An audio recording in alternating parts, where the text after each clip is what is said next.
Thank you, Maria. Ni hao.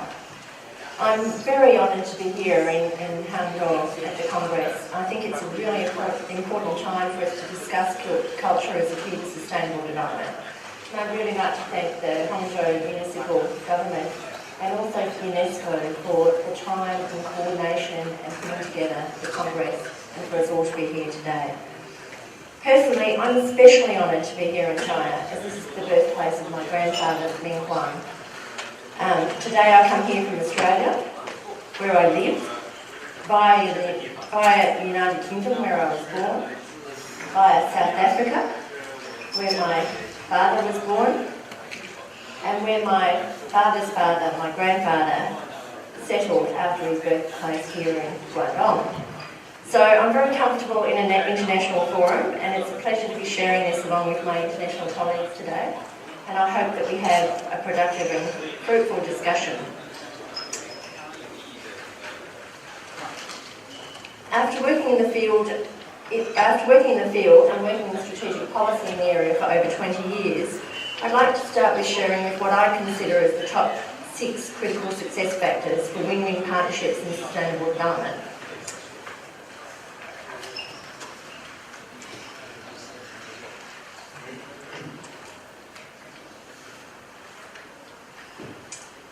Firstly, linking culture and the economy.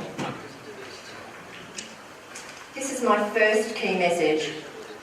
I think the link between culture and the economy is crucial, but it must maintain cultural and artistic integrity. I found this out very early in my career when I was manager of a contemporary dance theatre company called the Merrill Tenkar Company, and I realised the constraints and the vulnerability of public funding and being dependent on solely public funding. I was successful in turning around the financial fortunes of the company, along with the strong artistic success of the artistic director, which included touring to China in 1990. After diversifying revenue streams, I realised the majority of revenue would always come from public funding. And ultimately I decided that was not the path for me. And that led me to explore adopting and adapting commercial business models to sustain cultural activity. So in 1992, I founded my own company, Creative Economy. One of the first initiatives that proved the link between culture and economy was successful was in managing a visual arts complex of 30 studios, printmaking workshops and 3 galleries in Australia's capital, which is Canberra. So like most capital cities in the world, most of the institutions and the buildings are publicly owned in Canberra. Our building was one of the few privately owned by a major corporation building that we leased on a commercial lease.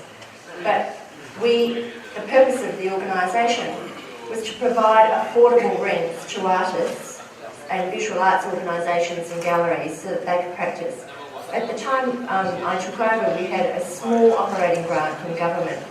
But by applying an economic business model to the arts facility, we were able to maintain affordable rents for artists, which was the purpose of the organisation, but that led to full occupancy and creating a waiting list and popular demand. We built services for artists to broaden our revenue streams, we generated surpluses to accumulate reserves, and within 3 years we became completely independent and self-sufficient without a dollar of government funding. We attracted financing from a commercial bank, which these days I wouldn't take that path, but these were the early days, to purchase our own building. In fact, the building we purchased was a public building, the National Archive building. Our organisation became the business model for collateral to increase government investment into arts infrastructure that saw the doubling of artist studios in Canberra. So it's quite a city that is a public capital city with public buildings. We were a private organisation, we came off government funding and we became the model and incentivised government to actually double the amount of studios. So that was my first lesson, where culture and economy can be linked and it's successful. My second message is that to be sustainable, it must be cultural and social and economic outcomes that we're focused and that we're achieving. So our next evolution was understanding how do we sustain those cultural and economic successes. So in the late 1990s, we saw the so-called creative industries paradigm enter the policy arena. In fact, we were again at the forefront of that movement in Australia, writing the first creative industry strategy for an economic development agency of Brisbane City Council. At the time was the largest local government in the Southern Hemisphere. So internationally, I believe the creative industries debate has been heavily focused on the economic. But at Creative Economy at our company, we continue to link culture and the economy, but importantly balance social, cultural and economic outcomes. I don't believe it can solely be an economic benefit, and I think we undervalue ourselves that way. So activity, and it's been my experience with corporations as well, activity that solely produces economic benefit with disregard for the cultural and social impacts ends up being a cost to someone, and the sustainability of economic activity is reduced. Similarly, social and cultural activity without a linkage to an economic framework tends to be equally unsustainable. At our company, our philosophy is balancing and linking social, cultural and economic outcomes, and this is the framework that our methodology is based upon. Cultural outcomes are achieved by understanding cultures, connecting to place, and working with local communities and key participants to understand the specific local and place-based needs and to uncover the real solutions that usually come from the very people and communities with which we work. Secondly, it involves an economic, entrepreneurial approach, innovative, strategic, and using the efficiencies of business. Socially, we're focused on social outcomes, focus on people, the humanity, what matters, and what's got meaning. So in our company, our mantra is, if you focus on the social outcomes, that is the impact on humanity, what matters to people, and you understand what matters to people by understanding their culture, and you add an economic entrepreneurial framework, you'll achieve sustainability. And that's the way we practice our work, and that's the way our work has been successful. And this is as relevant whether you're an arts organisation, a property development, a development agency, a mining company, or even a government. To illustrate this, I'm going to take you to a place that very few people get the chance to visit. This place is equivalent to the 63rd largest landmass in the world, so it's greater than the size of Germany, but it's a tiny bit smaller than Japan. However, it only has a population of 6,000 people. So it's the least populated, most remote and isolated place in the world. And this is one of the places that I work.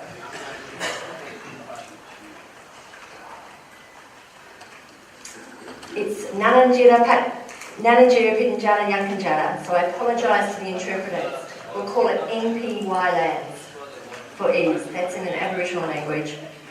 And it's in the central and western deserts, right in the centre, in the middle of Australia.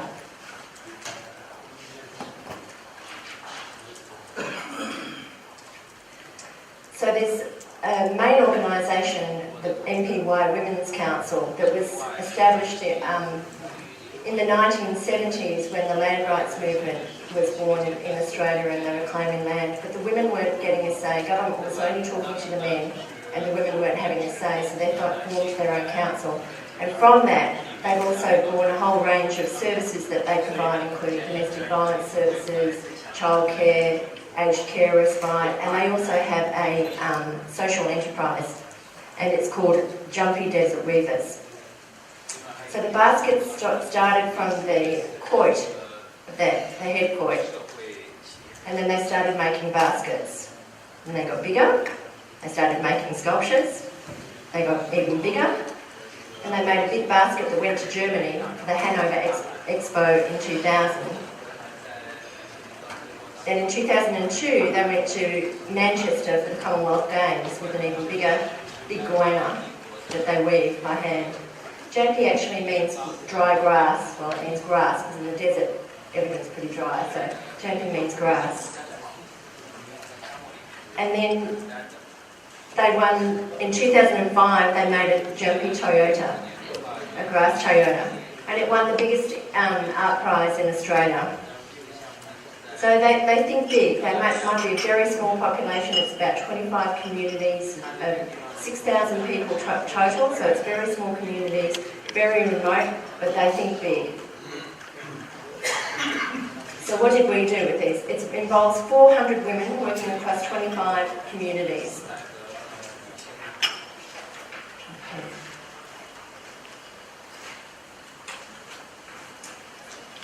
So it's a remote organisation that's heavily dependent on government grants. And in 2009, Jumpy came to Creative Economy to improve the sustainability, as its arts funding base had declined so low it was unable to carry out most of its core activities in the desert. Working with the women, it became evident that the reason they started and continued with Jumpy Desert Weavers was that it enabled the women to work, to be productive in a desert region, and most importantly, provided the women with money, cash in hand to feed their families, to be able to buy petrol, to go out hunting, collect bush food and buy medicines. It was, and it still is, the only opportunity to earn an income and be employed in the desert. Understanding the cultural and social outcomes they wanted to achieve and applying an economic framework has resulted in growing the turnover to well over $1 million, producing positive surpluses and accumulating reserves. This has also attracted the largest social investment from Westpac Foundation, the world's 10th largest bank, and also renegotiated their partnerships with government for 3-year triennial funding.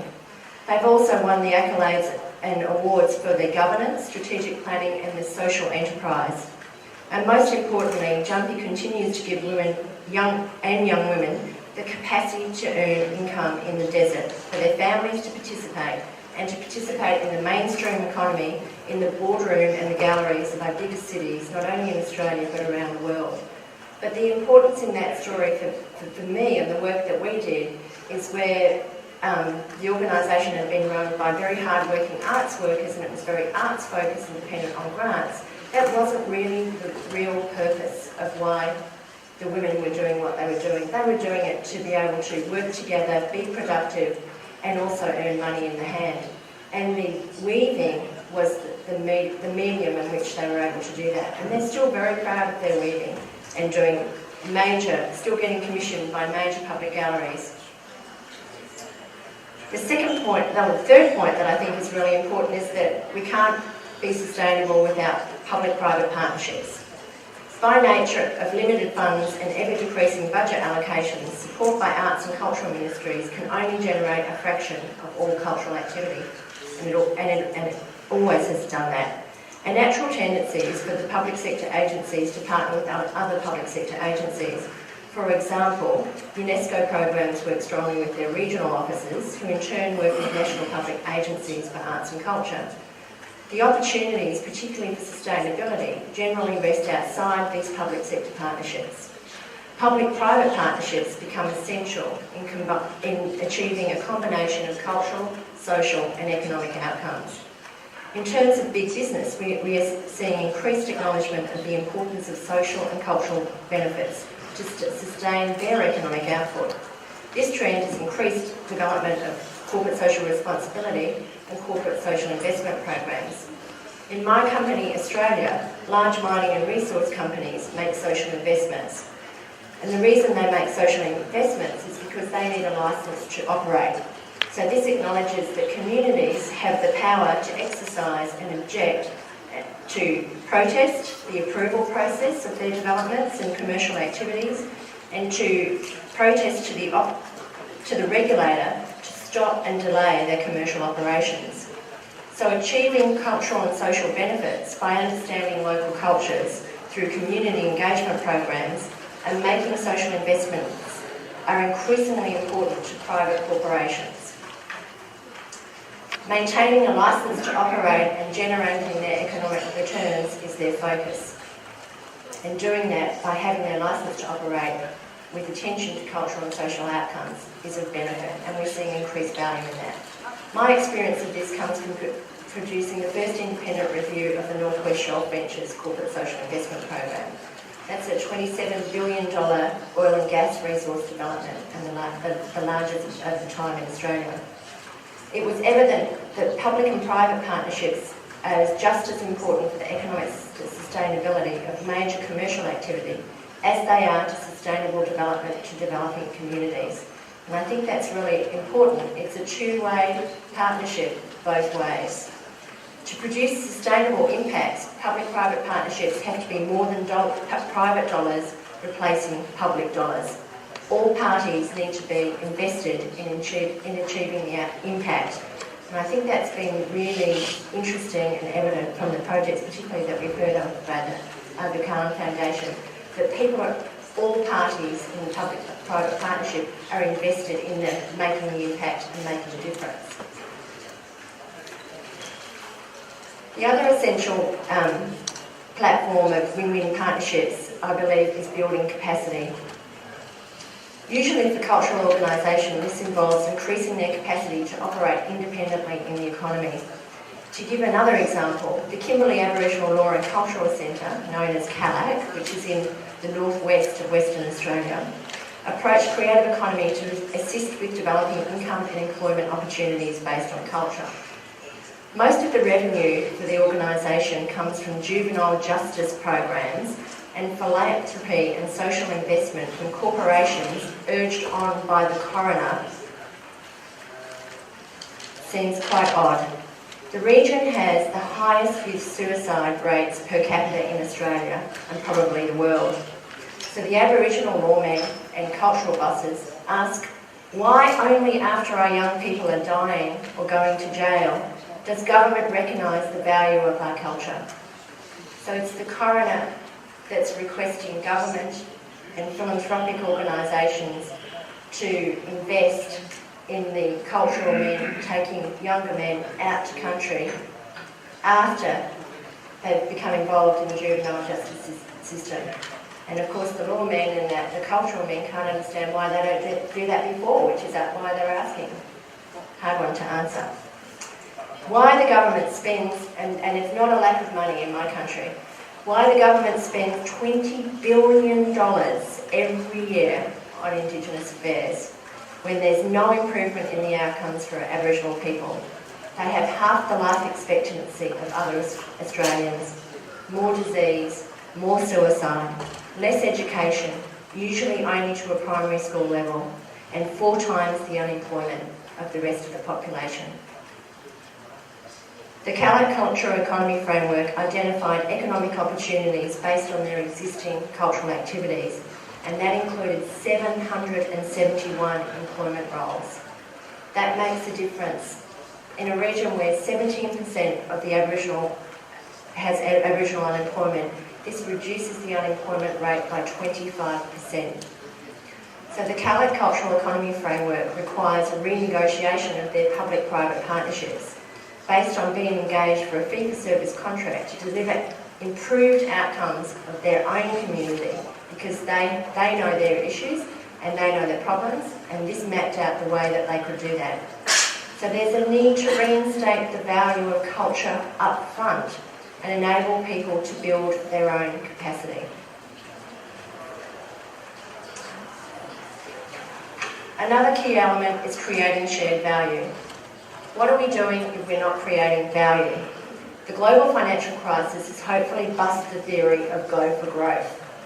The goal is now creating value, and I mean shared value, where the total value is increased but shared by all parties, rather than transfer or traded from one party to another. Where there is equity for all in shared value, and balance is essential. I mean equity, not necessarily equality. There's a difference. To illustrate the point, I'll give an infrastructure example. Recently, we've been working on the redevelopment of Walsh Bay Arts Precinct in Sydney. It's a new cultural precinct in Sydney on a scale not seen since the completion of the Sydney Opera House in 1973. It's an exercise, as the phrase goes, in where the whole is greater than the sum of the parts. Investment in a whole precinct will increase the value, place identity, location recognition, profile, media attention and visitation beyond the visitation of each of the individual arts organisations, which will be tenants of the precinct. A precinct developed on a spectacular harbour made up of world-class performing arts companies and artists. You can see Kate Blanchett is the director of the Sydney Theatre Company. Should become the favoured destination for every artist in the world, and that further attracts visitors. The individual arts tenants will in turn increase their individual value through the total increased value of a precinct approach. A precinct developed in the right way should bring shared value to the landowners, the tenants, the businesses, the employees, the residents and the visitors. And finally, the value of culture in the economy and cross-cutting partnerships. While the Millennium Development Agenda has provided some good examples of culture and sustainable development, there needs to be a greater recognition of the value of the connection between culture and the economy. A post-2015 Sustainable Development Agenda will necessitate recognising the explicit value of culture to sustain economic development. That means there needs to be greater recognition of the value of culture in the economy. Cross-cutting partnerships working across sectors will be perhaps the most beneficial way in demonstrating the value of culture in the economy. For example, in tourism, the greatest value is gained through authentic, genuine cultural experiences from high-quality, local cultural goods and services of integrity. Inferior, fake, imported goods and experiences that are cheap are of lesser value. A post-2015 development agenda will recognise cultural knowledge and cultural skill of the highest value and in turn bring the highest economic value along the value chain.